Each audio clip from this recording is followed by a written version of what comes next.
parlamentario de ese partido en la Cámara de Diputados. Ese es el tema que vamos a abordar hoy, ese y otros temas legislativos importantes, con el señor José Isabel Trejo. Él es el sucesor de Luis Alberto Villarreal en la coordinación del Partido Acción Nacional.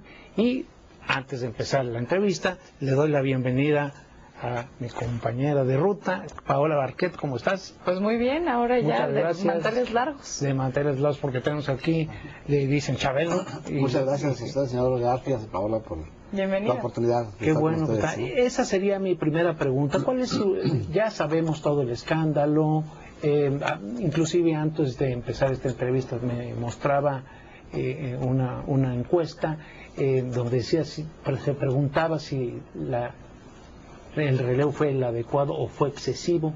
¿Usted qué piensa? ¿Qué pensó?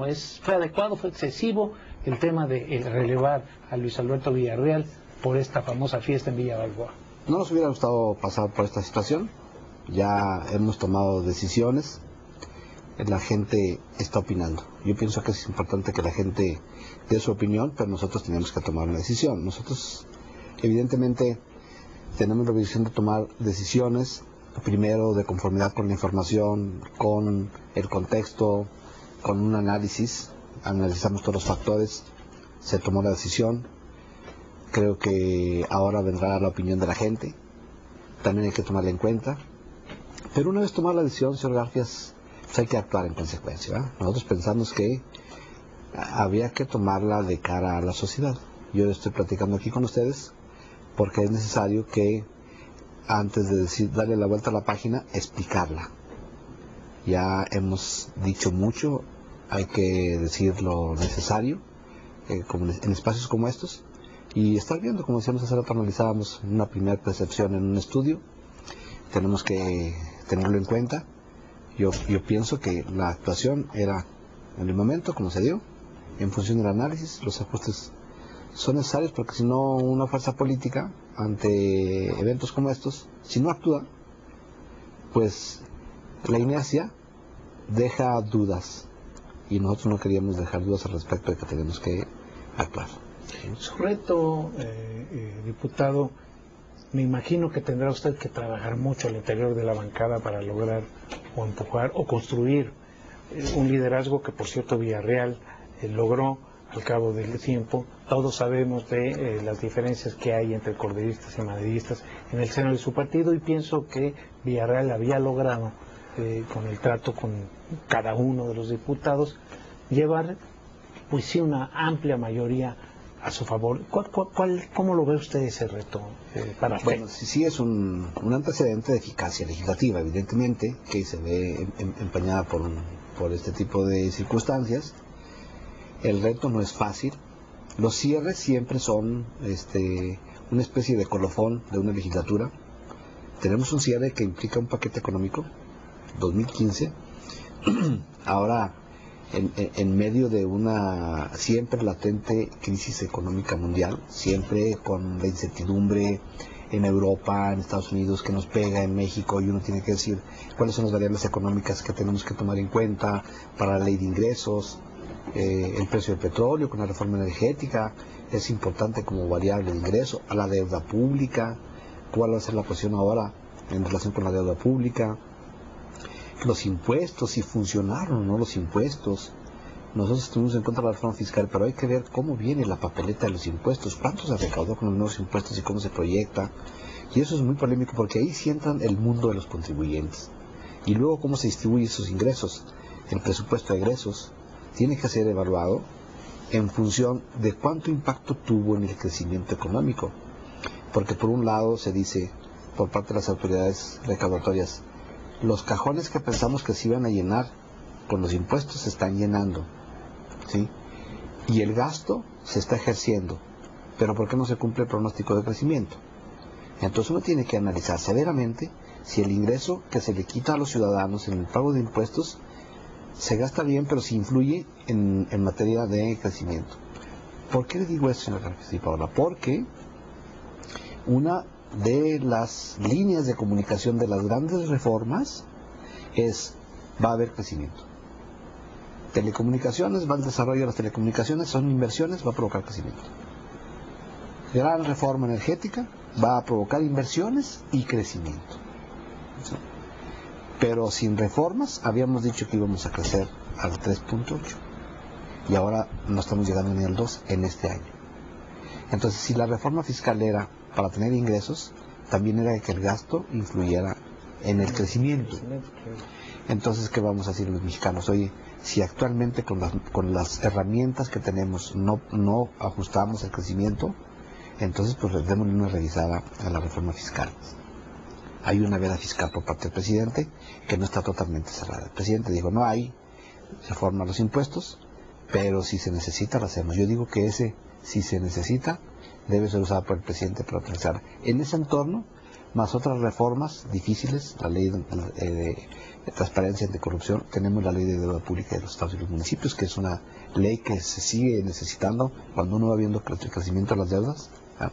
Hay que ver el tema, nunca hay que dejar de lado algo que por momentos detuvo un poco la reforma, el tema de el desarrollo sustentable, todo lo relacionado con la conservación de un ambiente ecológico sano en el ambiente de las nuevas industrias tiene que ser revisado por nosotros, ¿no? Entonces, en eso hay que trabajar con el grupo, hay que dedicar el 75% del tiempo personal del coordinador a las diputadas y a los diputados en lo individual.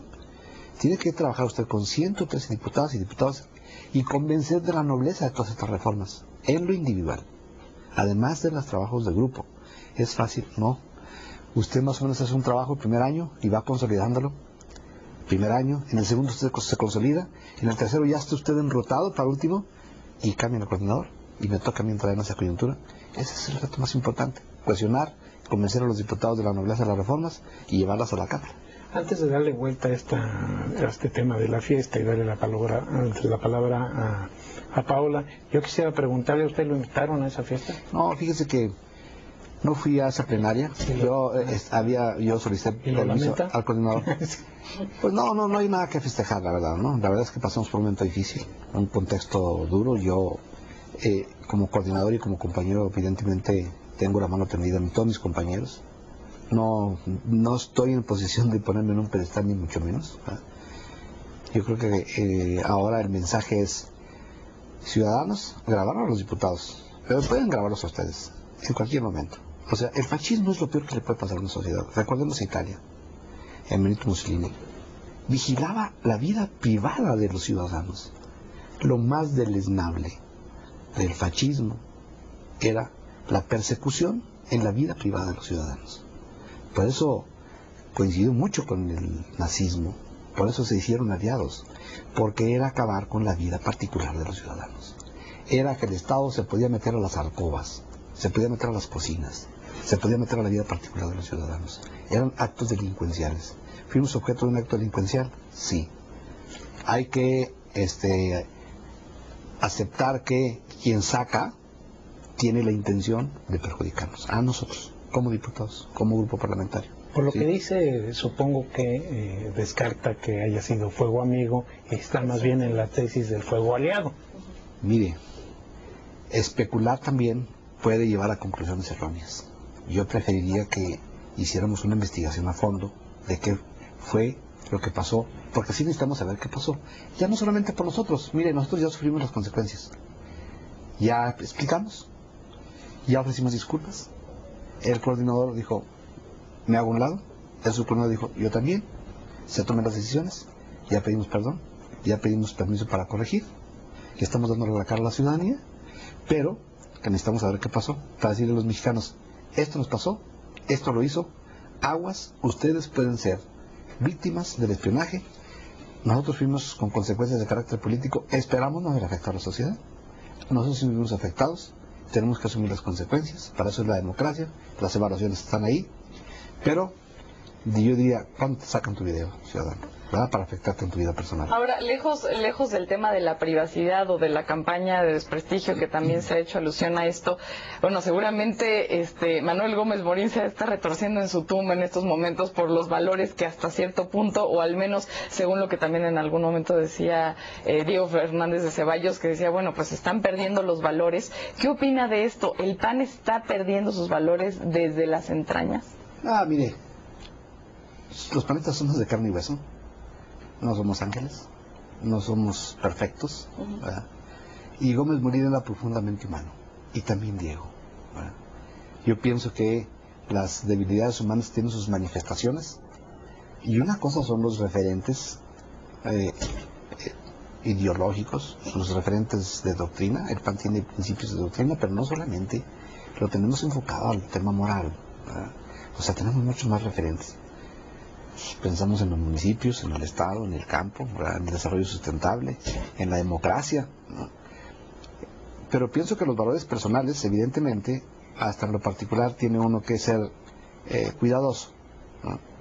Pero yo creo que cualquier humano, me incluyo, pues hemos que hacen los excesos, ¿no? Decía uno de los presidentes nacionales del PAN, José González Torres, que un presidente de la República le reclamaba a los panistas: y ustedes nos reclaman porque del otro lado toman botellas de agua, y nosotros de este lado, en el poder, tomamos botellas de coñac y nos embriagamos. Entonces el poder embriaga y te lleva a los excesos, ¿verdad? Entonces en esa podemos caer todos, ¿verdad? Y en relación a la pregunta, entiendo que deberíamos avergonzarnos. Ya lo hicimos, estamos avergonzados, o sea, ya ofrecimos la cara, ¿verdad? Sí. Si alguien no lo ofrece y no ofrece disculpas, ya lo hicimos con nuestras familias, ya lo hicimos a la distancia del partido. Entonces creo que estamos teniendo el valor civil de reconocer, a riesgo de que en esa actitud nuestros amigos a lo mejor pudieron ser acusados de esos, pero estamos lejos de ser santos, y tampoco eso vulnera el referente ideológico. El referente de principio sigue ahí para ser respetado.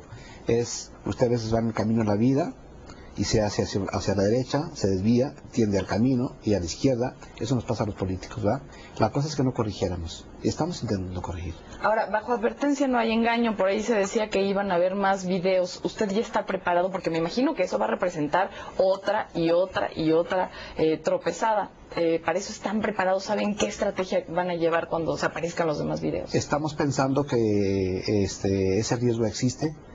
Usted tiene que enseñarse a vivir con ese tipo de riesgos, y estamos obligados como diputados de ver una potencial crisis, esta y otras, pero pues son los riesgos de la vida. Sabemos que ha habido ese tipo de comentarios. Nosotros tenemos que asumirlos como naturales. Creo que peor ya no nos puede ir, ¿no? El costo ha sido alto. Entonces, insisto mucho, no es una justificación. Es preciso decir que fuimos objeto de espionaje, y fuimos objeto de escarnio, fuimos objeto de ser dañados severamente con la intencionalidad clara. Entonces también se puede presentar nuevamente, Paula, la posibilidad de dañarnos nuevamente con material que hubiera quedado ahí, ¿no? Lo tenemos presente. Otro tema, diputado, que ha impactado al PAN en esta legislatura es el de los famosos moches. Por ahí escuché con algunos de sus diputados que se está preparando ya una iniciativa en el sentido de que podríamos llamarla como la ley antimoches, cuyo objetivo sería meterle candados para evitar esta comisión ITIS a la hora de entregar recursos a los ayuntamientos. ¿Usted estaría de acuerdo? ¿Sabe de esta? Yo creo que la que se nos ha quedado en el tintero, señor Garcés, la ley de transparencia anticorrupción. Esa es la esencia. Es que cuando usted abre los cajones y los pone en un cristal, los ciudadanos pueden ver todo. Cuando todo se ve de manera transparente, por mandato de la ley, pues se acaban las discusiones. El señor presidente de la República fue uno de sus principales discursos. Es más, fue una de sus principales acciones de gobierno mandando la iniciativa.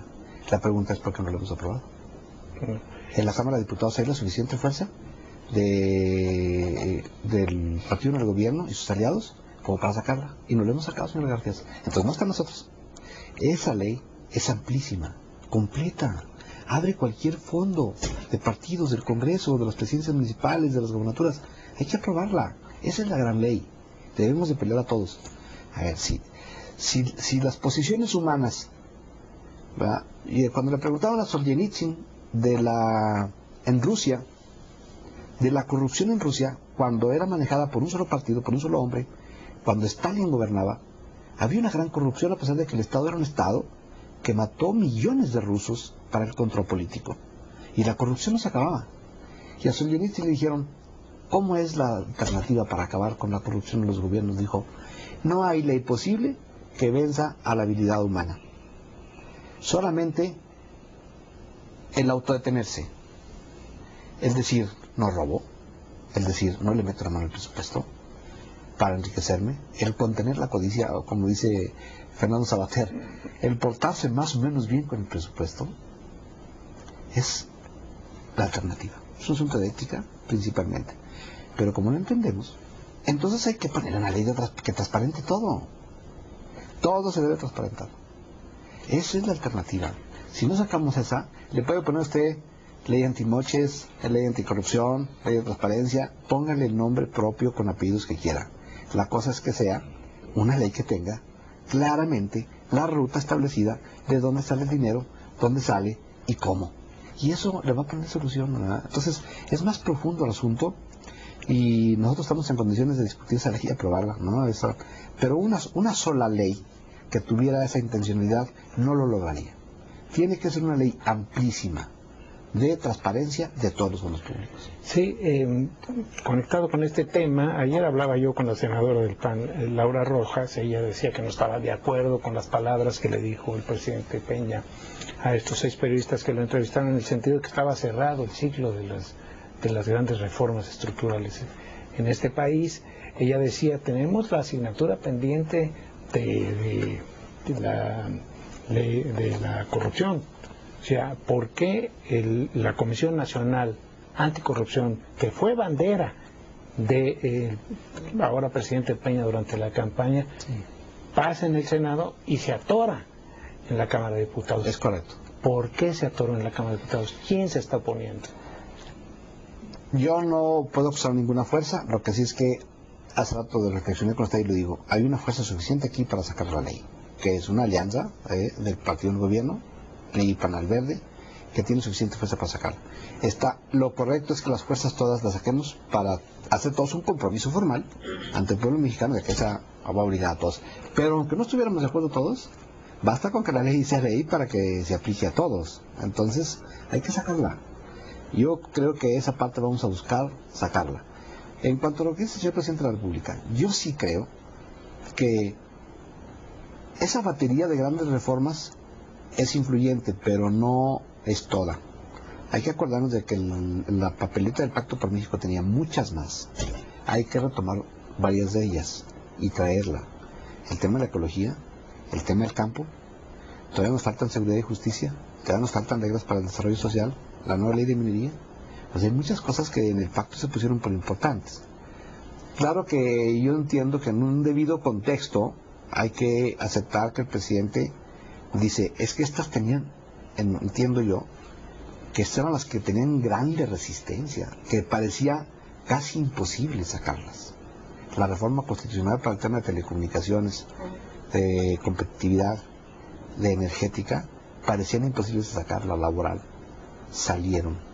Entonces yo pienso que está el terreno legislativo para sacar el resto de las leyes. Usted nunca acaba de legislar, porque es muy cambiante el mundo, ¿verdad? Entonces las leyes necesitan retoques permanentemente. Quizá el reformismo no le resuelva los problemas de fondo, pero sí los va acotando, ¿verdad? Sí los va moderando, porque si no, pues usted se vuelve un pueblo con una ley fija. Cuando las actitudes van cambiando, el mundo va cambiando, está globalizado, nuevas comunicaciones, nuevas industrias, nuevos comercios, eso hay que irlo adaptando, ¿no? Ahora, si me permiten, otro de los temas que también, por supuesto, a la gente le interesan es esta novedad de las consultas, que ahora ya cada partido tiene su pregunta. Si me dan 3 segundos para que la gente conozca el detalle de cada una de las preguntas. Bueno, su partido, el PAN, dice, ¿estás de acuerdo en que se mantengan las reformas de los artículos 25, 27 y 28 de la Constitución en materia energética? Perdón, esa es la del PRD, perdón.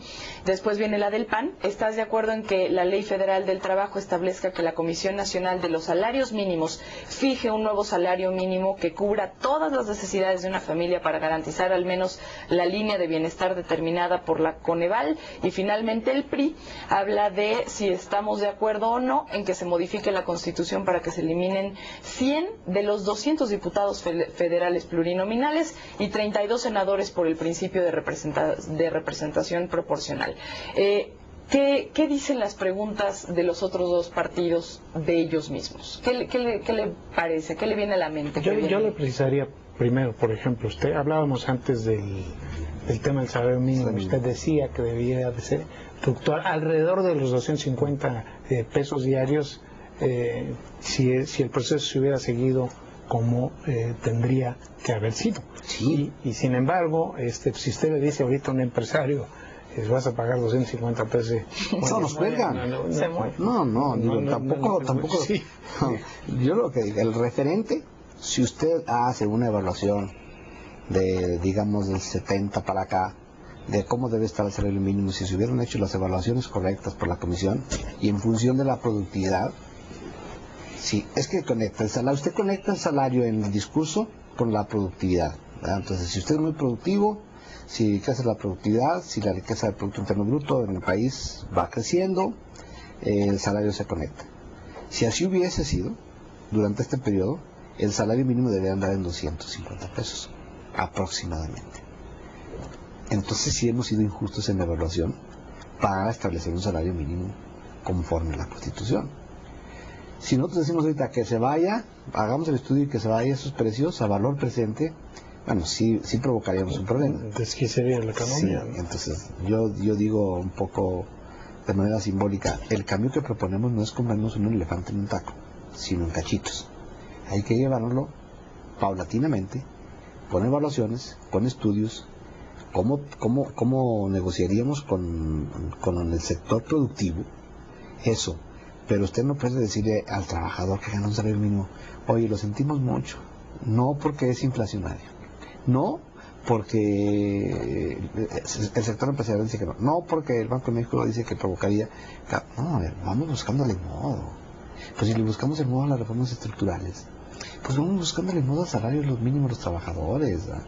Es ingrato ganar 82 pesos, muy ingrato, ¿verdad? Entonces, ¿cuánto? 82. No, está mucho más abajo. Mancera lo quería en 80. Bueno. Estaba en 66. 60 y tantos, fíjese. Y yo le hablo de esos precios. Es que hay una propuesta que se vaya a 80 de entrada. ¿Eh? Sí. Y la gente que nos ve dice, ¿y 80 por una familia diarios? ¿No? Hay nuevas necesidades. Desgraciadamente las nuevas necesidades llegaron para quedarse. Telefonía celular, ¿no? Ahora uno ve que hay un teléfono en cada casa. Casi todos los integrantes de muchas familias tienen uno o dos teléfonos y la telefonía por el momento es alta. Y entonces, ¿alguien que gana un salario mínimo tiene que pagar telefonía? ¿Ah? ¿No podemos discutirlo? Abramos la discusión. Estamos preguntando, porque la pregunta, dicen, pues la gente obviamente va a decir que sí. Bueno, pues vamos preguntándole, porque al decir que sí, los órganos del Estado, el Poder Legislativo, el Poder Ejecutivo, tienen que tomar en cuenta eso y hagamos una evaluación correcta, sin que afecte a la economía. Mire, no necesariamente el consumo de un trabajador con 100 pesos de salario mínimo provoca una inflación de las malas, digamos, ¿no? Hay economías que dicen, si hay consumo, y yo pienso que esa inflación es tolerable a la economía porque las gentes se tienen para consumir. Oye, te deteriora el salario, la inflación, te vas de un 2 a un 3 o un 4, sí, pero el trabajador no tiene 80 pesos, tiene 100. Entonces, quítale 4 y ya tiene 16 que no tenía para consumir. En fin, no soy economista, pero esta parte la hemos estudiado, ¿no? Entonces, sí ayuda. En las otras preguntas que usted me decía, para la en concreto, de la pregunta de Paola, lo de la reducción de los pluris. Reducción de pluris. Nosotros tenemos iniciativas formales metidas en la Cámara de Diputados, iniciativas en el Senado, históricamente.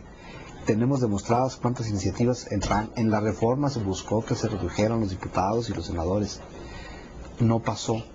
en el Senado, porque la fuerza mayoritaria en el gobierno no aceptó, no pasó en la Cámara de Diputados. Nosotros estamos de acuerdo. Si a mí me preguntan, estamos de acuerdo en que se reduzcan los diputados. No en la proporción que se está poniendo, hay que analizar para que tampoco esto afecte el equilibrio de las fuerzas políticas en la Cámara, porque si no, usted tiende al bipartidismo o a una tercera fuerza menguada que en mi opinión no es sano. Yo sí creo en los equilibrios y es importante que haya voces disidentes, racionales y a veces no tanto, desde la perspectiva nuestra, pero son importantes. En el Congreso, yo sí creo en la representación proporcional, hay que revisar que no sea excesiva. Ahora, ¿sí? con una palabra nada más rápidamente y sobre la pregunta del PRD, ¿qué opina? No estoy de acuerdo, porque nuestra posición fue las reformas. Ellos no están de acuerdo en las reformas, nos lo dijeron en su discurso N veces, y nosotros no estamos de acuerdo en la pregunta. Hay que revisar, inclusive, la constitucionalidad de las preguntas del PRI y del PRD, porque hay limitantes, hay temas que limitan, pero esa voz no la tengo yo, esa voz la tiene la Suprema Corte de la Nación, ¿no? Y con eso nos vamos.